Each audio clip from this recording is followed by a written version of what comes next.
Have you ever wondered why some people can have a successful career, supportive relationships, financial stability, and still feel emotionally numb, exhausted, or hopeless? Why does depression often appear even when life looks fine from the outside? Here's what's really going on inside the brain and body. Depression is not simply sadness, and it's not a sign of weakness, laziness, or lack of willpower. Depression is a complex biological and neurological state involving changes in brain chemistry, nervous system regulation, inflammation, stress hormones, sleep quality, metabolism, motivation circuits, and even energy production inside cells. In many cases, the brain literally loses access to the neurochemical signals that create motivation, pleasure, drive, optimism, and emotional stability. And unfortunately, modern life is creating conditions that make depression increasingly common. Chronic stress, poor sleep, social isolation, inflammation, ultra-processed foods, circadian disruption, dopamine overstimulation, sedentary lifestyles, constant digital stimulation. All of these directly affect brain function. What makes this especially important is that depression doesn't only impact mood, it affects cognition, focus, energy, hormonal health, immune function, metabolic health, relationships, career performance, and long-term brain health itself. Research now shows chronic depression is associated with elevated inflammation, increased cortisol dysregulation, insulin resistance, impaired neuroplasticity, and even accelerated aging in certain brain regions. In simple terms, depression affects the entire system. But here's the encouraging part. The brain remains adaptable. Neuroplasticity allows the nervous system to reorganize itself throughout life when given the correct biological and behavioral signals consistently. And modern neuroscience is revealing something powerful. Many of the tools that improve depression are also the same tools that improve energy, cognition, sleep, resilience, and longevity. Because healthy brain function depends on healthy physiology, in today's video, we're going to break down the science of depression in a practical and understandable way. You'll learn how dopamine, serotonin, cortisol, inflammation, and circadian rhythm influence mood. We'll explore why modern environments are increasing depressive symptoms. We'll discuss evidence-based tools involving sleep, exercise, nutrition, sunlight, social connection, breathing, and nervous system regulation. And we'll talk honestly about treatment, including when therapy, medication, or professional intervention may be necessary and life-changing. Because understanding depression biologically removes shame. And once you understand the mechanisms, you can begin supporting the brain more effectively. One of the biggest misconceptions about depression is the idea that it's simply caused by low serotonin. The reality is far more complex. Depression is not usually caused by one single chemical problem. It involves entire networks inside the brain and body becoming dysregulated over time. Here's what's really going on inside the nervous system. Your brain constantly tries to maintain balance between stress, motivation, recovery, emotion, and energy production. But when chronic stress accumulates for long periods, the nervous system begins shifting into survival mode. And survival mode changes brain function dramatically. The prefrontal cortex, the area responsible for decision-making, emotional regulation, optimism, and future planning, starts becoming less active. At the same time, stress-sensitive regions like the amygdala become more reactive. In simple terms, the brain becomes better at detecting threat and worse at generating motivation, hope, and emotional stability. Let me explain this with a simple analogy. Imagine a city constantly preparing for emergencies. If alarms go off every day, eventually the city stops investing energy into creativity, long-term planning, and growth. All resources shift toward protection and survival. That's similar to what chronic stress does inside the brain. Over time, elevated cortisol begins affecting sleep quality, inflammation, appetite regulation, dopamine signaling, and even neuroplasticity itself. This is one reason depression often includes symptoms like low motivation, fatigue, brain fog, poor concentration, loss of pleasure, social withdrawal, sleep disruption, and emotional numbness, not because someone is weak, but because the biology of the nervous system has shifted. Now here's something extremely important. Inflammation also appears to play a major role in many depressive states. Research increasingly shows inflammatory molecules called cytokines can directly affect neurotransmitters, mood regulation, energy levels, and motivation pathways. In fact, people with chronic inflammatory conditions often experience higher rates of depression. And lifestyle factors strongly influence inflammation. Poor sleep, ultra-processed foods, alcohol excess, chronic stress, sedentary behavior, social isolation. All of these can increase inflammatory load over time. Now, this does not mean depression is just inflammation. But it does mean mental health and physical health are deeply interconnected. The brain is part of the body, and the body influences the brain continuously. This is also why metabolic health matters so much. Insulin resistance and unstable blood sugar can impair energy availability in the brain and worsen fatigue, irritability, and cognitive dysfunction. Large glucose swings may also increase stress hormones and worsen emotional instability in vulnerable individuals. Now, here's the encouraging part. The brain remains adaptable. Research on neuroplasticity shows the nervous system can gradually rebuild healthier emotional and cognitive patterns through repeated behavioral and biological signals. And some of the strongest signals include consistent sleep, exercise, sunlight exposure, stress regulation, social connection, nutrition quality, and purposeful behavior. None of these are instant cures, but biologically they help create conditions where recovery becomes more possible. Because ultimately, depression is not simply about thinking positively, it's about restoring healthier function across the nervous system itself. And once physiology begins improving, emotional resilience often improves with it. To truly understand depression, you have to understand dopamine, because one of the most painful aspects of depression is not always sadness. Often it's the loss of motivation, the loss of drive, the loss of excitement, the loss of emotional reward from things that once felt meaningful. Here's what's really going on inside the brain. Dopamine is not simply the pleasure chemical. Dopamine is heavily involved in motivation, effort, anticipation, learning, and goal-directed behavior. It helps the brain believe that action is worth taking. In healthy states, dopamine helps you get out of bed, pursue goals, feel curiosity, experience momentum, and anticipate reward from life. But during depression, dopamine signaling can become significantly disrupted. This is why many people with depression say things like, "I know what I should do, but I can't make myself do it." That feeling is deeply biological. The nervous system begins conserving energy and reducing motivational output. Let me explain this with a simple analogy. Imagine your brain like a car engine. Dopamine acts like fuel pressure, helping the engine move forward. When dopamine signaling drops, the engine still exists, but acceleration becomes difficult. Everything feels heavier. Simple tasks require enormous effort. And unfortunately, modern lifestyles often worsen this dopamine dysregulation. Constant digital overstimulation, social media, sleep deprivation, chronic stress, poor diet, sedentary behavior, and isolation all affect dopamine pathways. One major issue is overstimulation. When the brain receives constant rapid dopamine spikes from endless novelty and stimulation, baseline dopamine sensitivity may gradually decrease. As a result, normal life starts feeling emotionally flat. Reading feels harder, conversations feel draining, work feels overwhelming, even pleasurable experiences may feel muted. Research increasingly shows that chronic stress and excessive stimulation impair reward circuitry and reduce motivational resilience over time. Now, here's another critical mechanism. Depression also affects effort perception. Tasks objectively become harder neurologically because the brain predicts lower reward from completing them. This creates a vicious cycle. Low motivation leads to inactivity. Inactivity reduces dopamine further. Reduced dopamine worsens depression symptoms, and the cycle reinforces itself. Now, here's the encouraging part. Action itself can help restart motivational circuitry. This is why behavioral activation therapy is so powerful clinically. The brain often does not wait for motivation before taking action. Instead, action frequently generates motivation biologically afterward. Movement creates dopamine. Completion creates dopamine. Sunlight supports dopamine regulation. Exercise improves receptor sensitivity. Social connection reinforces reward circuitry. And importantly, small wins matter enormously. Many people try making massive life changes during depression and then feel worse when they cannot sustain them. But neuroplasticity responds strongly to repetition, not perfection. Even small actions repeated consistently can begin shifting brain chemistry over time. A short walk, a regular wake time, 5 minutes outside, one productive task completed, one meaningful conversation. These may seem simple, but biologically, they send powerful signals of movement and adaptation to the nervous system. Now let's talk briefly about nutrition. The brain requires raw materials to produce neurotransmitters effectively. Protein provides amino acids involved in dopamine and serotonin production. Omega-3 fatty acids support brain cell membrane health and inflammation regulation. Blood sugar stability helps maintain consistent energy and cognitive performance. This is why highly processed diets are consistently associated with worse mental health outcomes in research. Now, importantly, none of this means depression can always be solved naturally alone.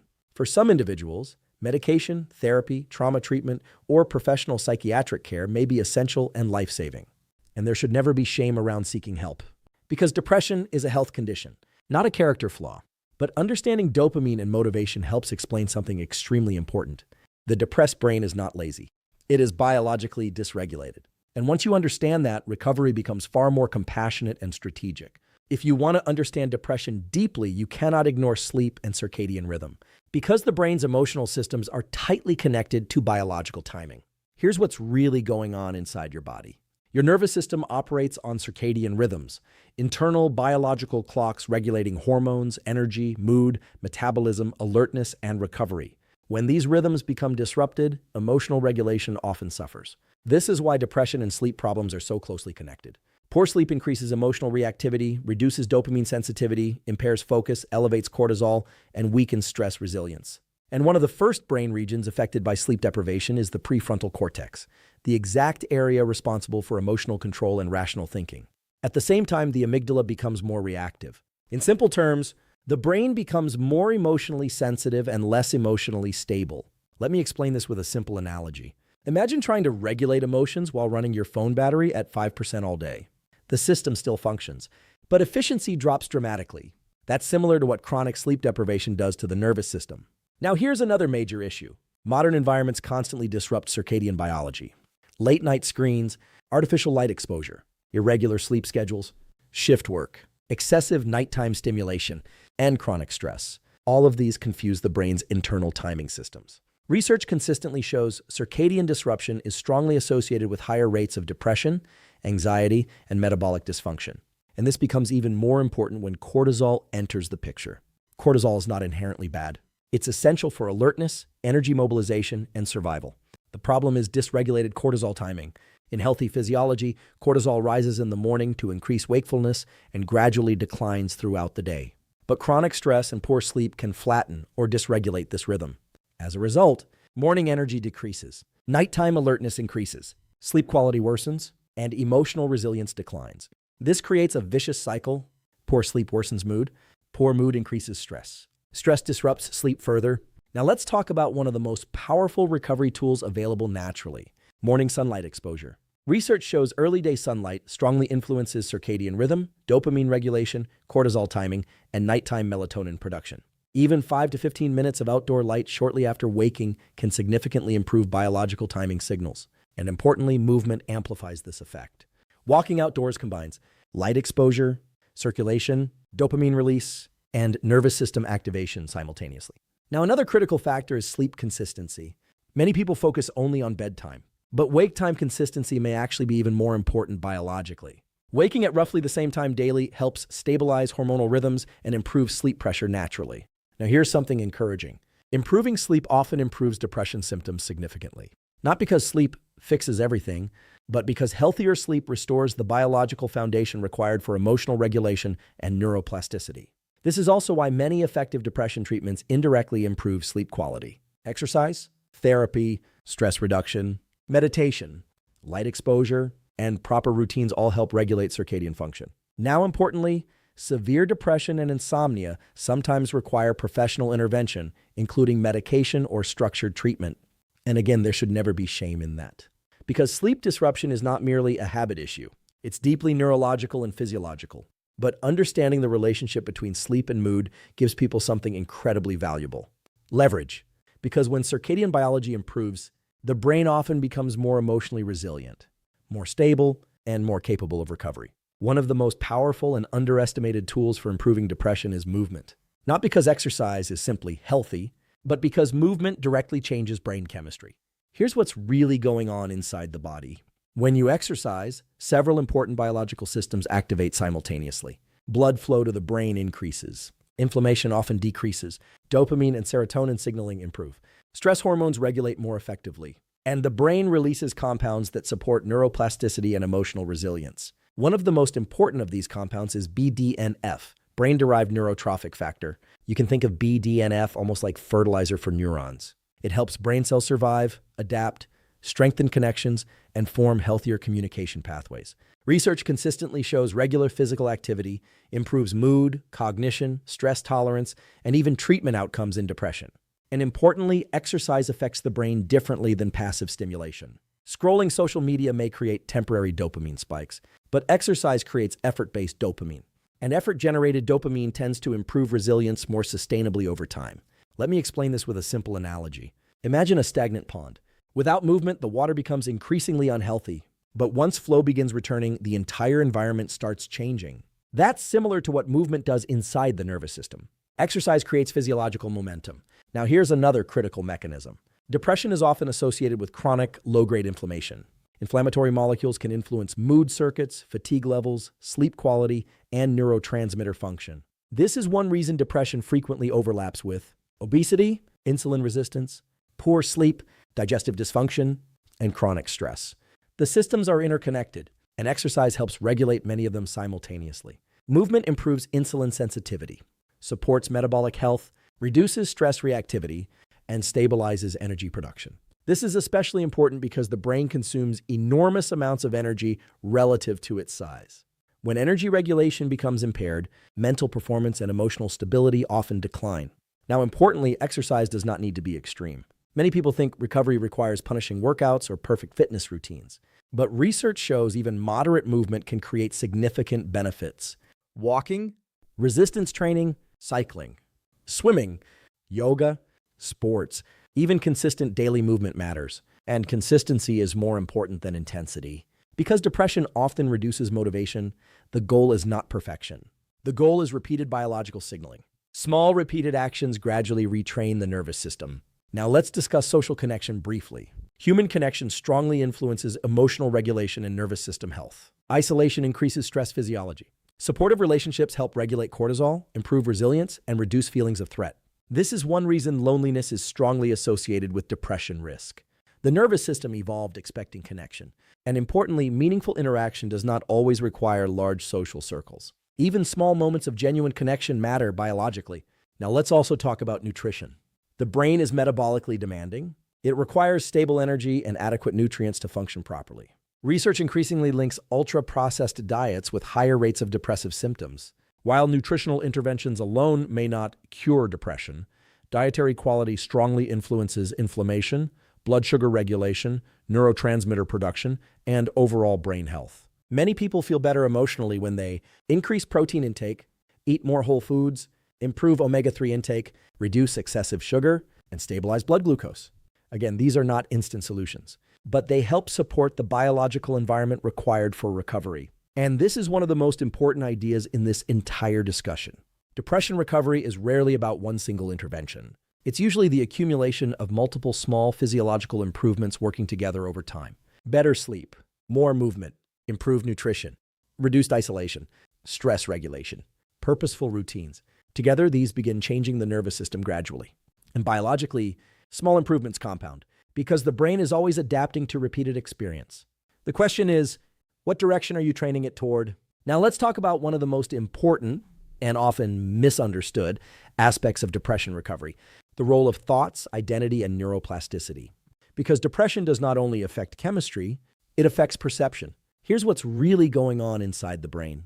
The human brain is constantly predicting reality. Your nervous system uses past experiences, emotional memories, stress patterns, and learned behaviors to shape how you interpret the present moment. And during depression, the brain develops a strong negativity bias. Attention becomes pulled toward threat, failure, hopelessness, fatigue, self-criticism, and uncertainty. This is not simply negative thinking. It reflects real changes in attentional networks and emotional circuitry. Research shows depression alters activity in brain regions involved in self-referential thinking and rumination, especially networks associated with repetitive negative thought patterns. Let me explain this with a simple analogy. Imagine wearing glasses with a dark filter over them. The outside world itself may not have changed, but the nervous system interprets everything through that filter. That's similar to what depression can do cognitively. Future possibilities appear smaller, challenges feel heavier, and even positive experiences may become emotionally muted. Now here's something extremely important. The brain strengthens what it repeatedly practices. This is the foundation of neuroplasticity. If the nervous system repeatedly rehearses hopelessness, avoidance, isolation, and self-criticism, those neural pathways become more automatic over time. But the opposite is also true. Repeated experiences of safety, purpose, movement, emotional regulation, and meaningful engagement can gradually strengthen healthier pathways instead. This is why therapy can be so powerful, especially therapies that help people challenge distorted thinking, reduce rumination, process trauma, and change behavioral patterns. Now here's another critical concept. Purpose strongly affects mental health. Human nervous systems function better when behavior feels meaningful.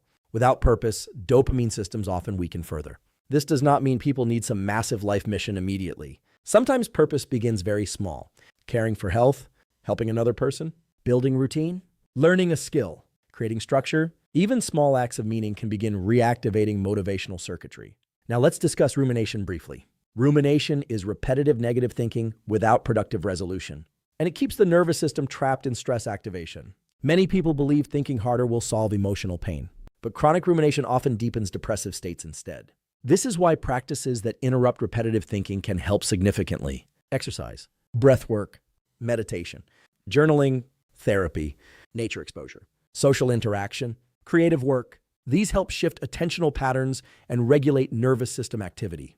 Now, importantly, healing from depression is rarely linear.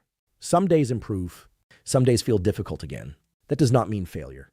Neuroplasticity happens gradually, and one of the biggest mistakes people make is expecting immediate emotional transformation. The nervous system changes through repetition, repeated sleep regulation, repeated movement, repeated recovery, repeated connection, repeated healthy routines. Over time, those signals accumulate biologically, and eventually, the brain begins predicting safety and possibility more often than hopelessness and exhaustion. Now, here's the most important point of this entire section. Depression can convince people that change is impossible, but neuroscience shows the opposite. The brain remains adaptable throughout life, and while recovery may require support, time, structure, and sometimes professional treatment, change remains biologically possible. Because your current brain state is not necessarily your permanent brain state. So when we step back and look at the bigger picture, one truth becomes very clear. Depression is not simply a weakness of mindset. It is a condition involving the brain, nervous system, metabolism, stress physiology, sleep, inflammation, and emotional circuitry all interacting together. And understanding that changes everything. Because once people stop viewing depression as a personal failure, they can begin approaching recovery more intelligently and more compassionately. Throughout this video, we explored how depression affects far more than mood alone. We discussed how chronic stress and elevated cortisol reshape emotional circuits inside the brain, how dopamine dysregulation reduces motivation, pleasure, and drive, how poor sleep and circadian disruption impair emotional regulation and resilience, and how inflammation, metabolic dysfunction, isolation, and chronic overstimulation can gradually push the nervous system toward exhaustion and hopelessness. But we also explored something incredibly important. The brain remains adaptable. Neuroplasticity allows the nervous system to change throughout life when given the right repeated signals consistently. That means small daily actions matter far more than most people realize. Consistent sleep, morning sunlight, movement, better nutrition, stress regulation, social connection, purposeful routines, reduced overstimulation. These are not small biologically. They are powerful signals teaching the nervous system how to function differently. And importantly, recovery rarely happens all at once. Healing is usually gradual. Some days feel better. Some days feel difficult again. That is normal. The goal is not perfection. The goal is direction. Because every healthy behavior repeated consistently strengthens new neural pathways over time. Let me explain this with one final analogy. Imagine your brain like a trail through a forest. Every repeated thought, behavior, and emotional pattern strengthens that trail. Depression often reinforces pathways of hopelessness, withdrawal, exhaustion, and stress. But new pathways can also be built. And each healthy action, even small ones, is another step creating a different direction for the nervous system. That is how change happens biologically. Now here's the challenge I want to leave you with. Choose one supportive behavior from this video and practice it consistently for the next 7 days. Maybe it's going outside each morning, walking daily, improving sleep timing, reducing phone use at night, talking to someone you trust, or simply creating more structure in your day. Start small, stay consistent, and observe how your mind and body respond. And most importantly, if depression feels overwhelming, persistent, or dangerous, seek professional help. There is strength in getting support, because no one is meant to fight severe suffering completely alone. If this video added value, like the video and subscribe to join others optimizing their brain, metabolism, recovery, emotional health, and longevity naturally through science-based tools. And remember, your brain is always changing. With the right support, the right biology, and repeated healthy signals, change is possible. Today, we explored something deeply important. Depression is not simply feeling sad. It is a whole body condition involving the brain, nervous system, hormones, metabolism, inflammation, sleep, and emotional circuitry working together. And once you understand the biology behind depression, something powerful happens. Shame begins decreasing, and strategy begins increasing. We discussed how chronic stress and elevated cortisol can push the brain into survival mode, how dopamine dysregulation affects motivation, energy, and pleasure, how poor sleep and circadian disruption impair emotional resilience and cognitive function, and how inflammation, isolation, overstimulation, and metabolic dysfunction can gradually worsen depressive symptoms over time. But we also explored the hopeful side of neuroscience. The brain remains adaptable. Neuroplasticity allows the nervous system to gradually reorganize itself through repeated healthy signals. That means better sleep matters, movement matters, sunlight matters, nutrition matters, social connection matters, stress regulation matters. And importantly, recovery does not usually happen through one massive breakthrough. It happens through small, repeated actions that slowly teach the nervous system a new pattern. Let me explain this with one final analogy. Imagine depression like being stuck in deep mud. At first, movement feels incredibly difficult, but every small step creates slightly firmer ground underneath you. Eventually, momentum begins building. That's how nervous system recovery often works. Slowly, gradually, biologically. Now here's the challenge I want to leave you with. Choose just one thing from this video and apply it consistently for the next 7 days. Maybe it's a daily walk, morning sunlight, better sleep timing, reducing nighttime phone use, improving nutrition, or reconnecting socially. Start small, stay consistent, and observe what changes, because repeated healthy signals compound powerfully over time. And finally, remember this. Depression can make change feel impossible, but neuroscience shows the brain can continue adapting throughout life. With proper support, structure, biology, and sometimes professional treatment, recovery is possible. If this video added value, like the video and subscribe to join others optimizing their mental health, brain function, energy, and longevity naturally through science-based tools. And as always, thank you for watching.